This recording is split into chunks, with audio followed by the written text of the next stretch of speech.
The 2019 NHL Free Agent interview period is now officially open, where teams can begin to talk with free agents from other NHL clubs. In today's video, we're going to give you a full breakdown in your guide to the 2019 NHL Free Agency, where we break down all the top players by position, from goalies, defense, and forwards. We'll get into all that coming up next.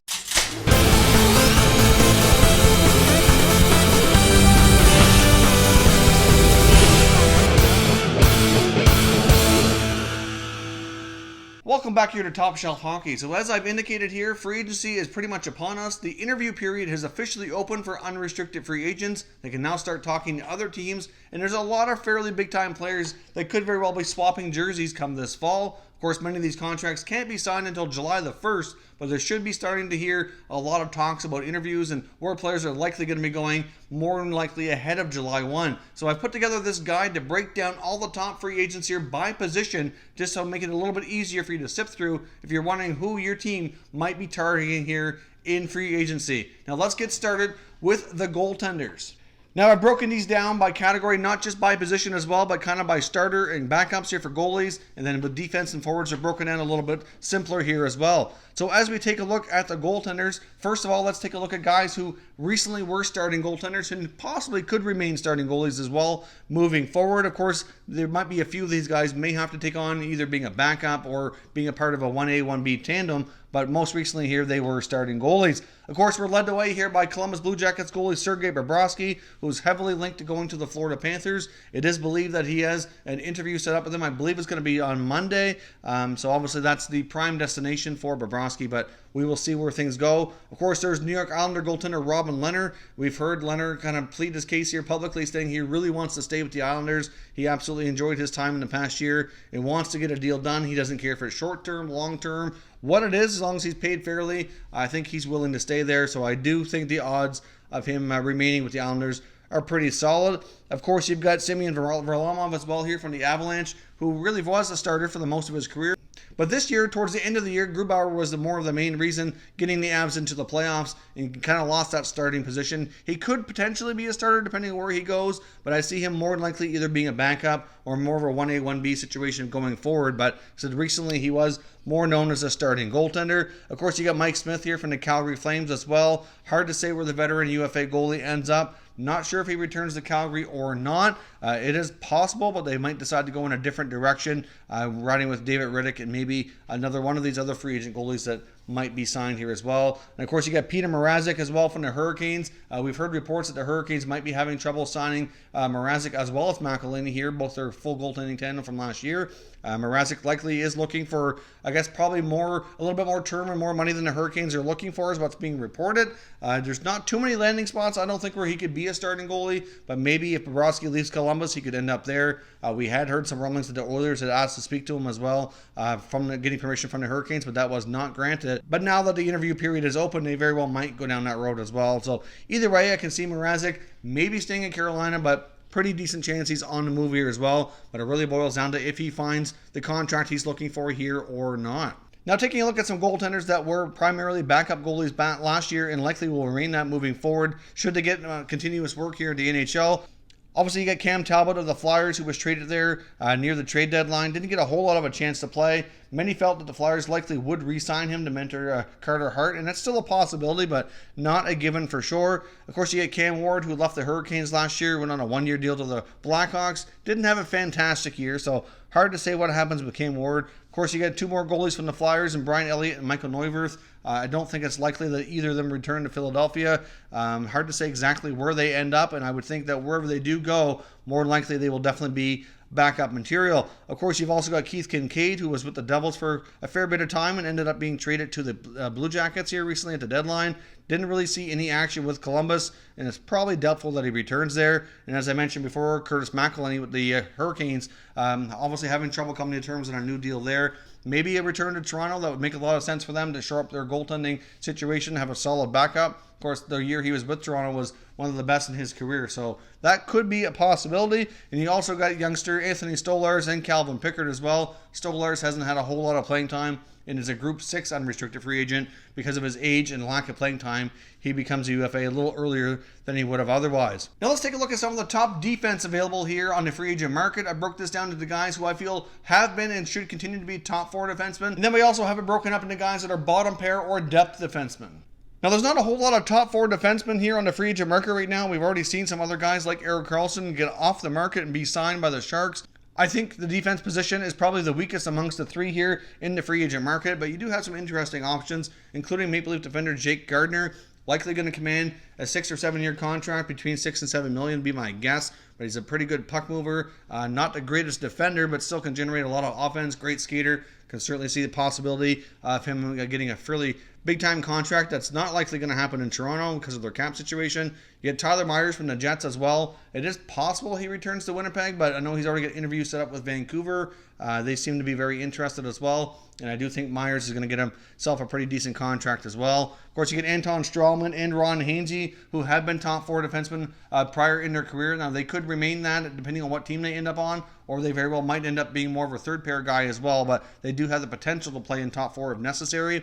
I do believe Ron Hainsey more than likely comes to terms here with the Maple Leafs on maybe a 1 to 2 year contract at most, probably a 1 year deal for a fairly insignificant amount, probably talking maybe a couple of million per year, would be my guess, but he's probably going to remain patient with the Leafs here as they get some other stuff looked after. Now, another top 4 defenseman here who also could find himself on the move is Ben Sherratt of the Winnipeg Jets. Obviously, Sherratt played a fairly important role, partnering a lot with Dustin Byfuglien. Obviously, the Jets have a ton of decisions to make, and a lot of it's going to depend on him making some trades here as well. So it's not quite clear if players like Myers or Sherratt or some other guys in the forward group here can return. The Jets are going to be one of the busier teams, and Kevin Cheveldayoff has a lot of options here and a lot of decisions to make as we approach free agency.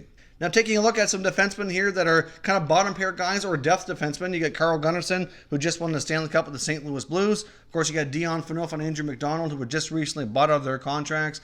They very well could be cheap signings, but I don't expect them to get any more than a third pair job with whatever teams they end up on. Or very well could even potentially be like a number 7 guy, and maybe not even be a player that plays every night as well. So hard to say where they end up, but there should be some interest. You got another veteran in Mark Bethant, whose time is up in Dallas. Had a lot of knee injuries over the past few years.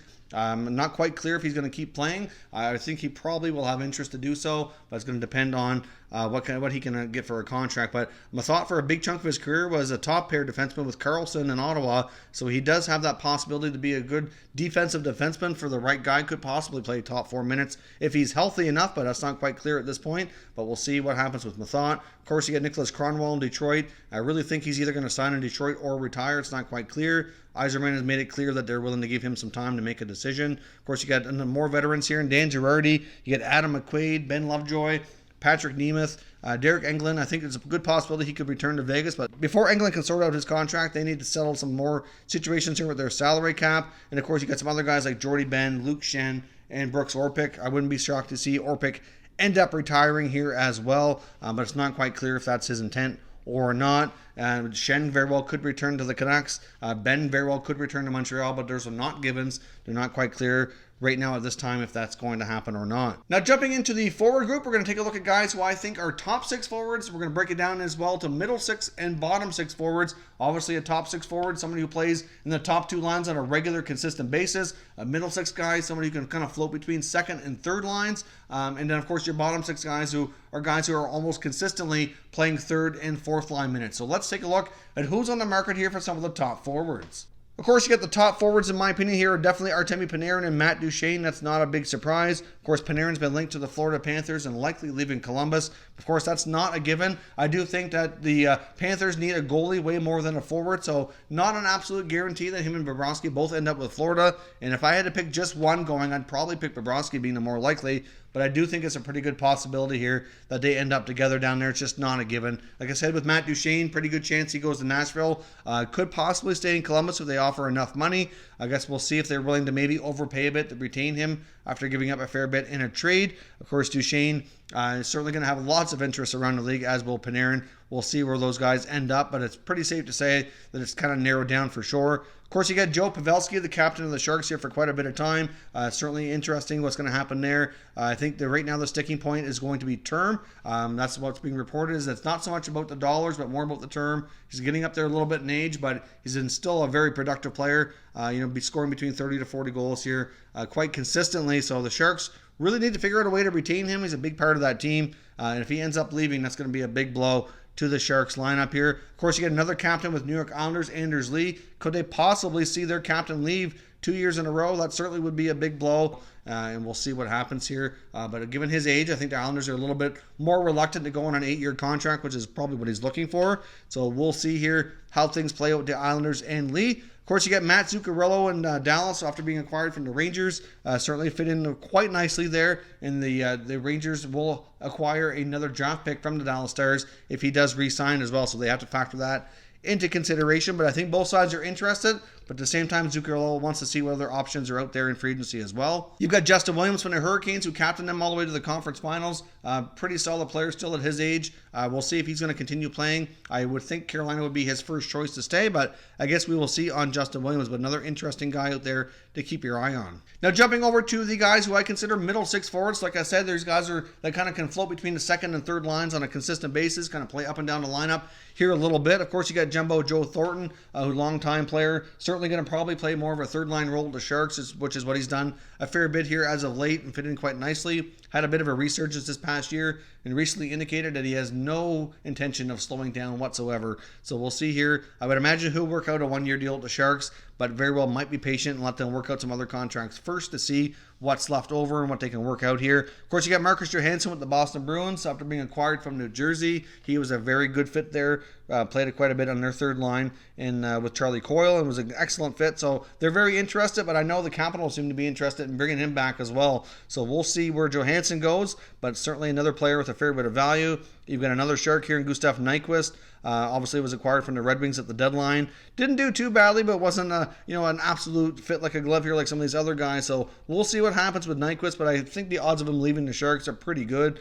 Of course, you've also got some other forwards here like a Wayne Simmons and a Derek Brassard. I think Wayne Simmons probably is a third-line player at this point in his career, but can certainly offer some good leadership, still play physical, and still offer a lot of value. Might be a little interesting to see what he's looking for in a term, because I know he was quite interested in re-signing with the Flyers, but based on what he was looking for in a contract, it just didn't quite work out there. So we'll see what happens when he was traded to the Predators. That just didn't work out at all, which probably hurt his value here a little bit. Of course, you got Derek Brassard, who bounced around a fair bit last year. Could still probably be a number 3 center in a lot of teams and offer some value. So another player to keep your eye on here as well. You get Alex Chiasson from the Edmonton Oilers, who finally broke out and got himself a 20-goal season after struggling for a number of years between Ottawa and Calgary, and even Washington to a degree. Got himself a Stanley Cup with the Capitals, but overall didn't have the greatest numbers for sure. You've got Ryan Dzingel as well with the Columbus Blue Jackets. Of course, Dzingel for the most part here has played like second and third line. Really could be a potential 25 to 30 goal guy given the right opportunity. We'll see if he stays in Columbus. He does have ties to that area from his time at Ohio State, so we'll see what happens here with Ryan Dzingel. Of course, you've also got Michael Furlan, of course, with the Hurricanes. I think it's a pretty good opportunity that he might leave via free agency. Certainly can offer some grit and some scoring. You get Brett Connolly, who certainly probably priced himself out of Washington. Odds are he does not re-sign with the Capitals, moves on to a new opportunity. I've heard some speculation with the Oilers being interested, so I guess we will see. But Brett Connolly will be interested to see if he can continue that success with another club, since he's really found himself here with the Capitals. Now let's jump over here finally to some bottom 6 forwards to kind of round up this forward group and see who else is on the free agent market here.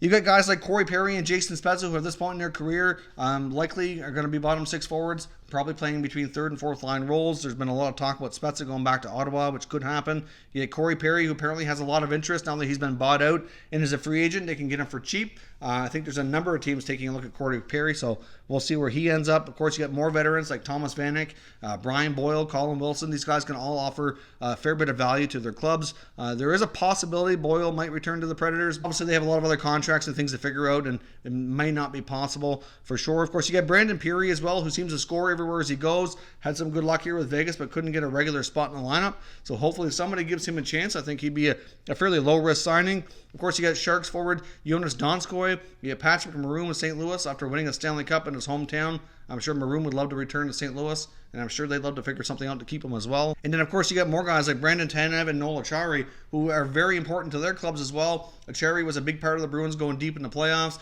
Obviously, Tanev the year before in Winnipeg was crucial to the Jets having a deep playoff run. These guys are very important to their teams. They can play physical. They can still add some offense. And as we've seen in this year and really last year as well, that rough and tough old-style hockey certainly can prove to be very valuable come playoff time. And those are the types of players you need to be able to stand a chance and grind things out here in a lot of playoff games. So that is your guide to NHL Free Agency 2019 with all the 2019 key free agents. There could be some other players out there as well looking for contracts that I did not list here today, but these are the most significant players here in my opinion. So of course, as always, want to hear your thoughts, your comments, your opinions down below in the comment section. Let me know what you think of these players. Where do you see them going? What do you think is a fair contract? And what players are you hoping your favorite team tries to sign in free agency?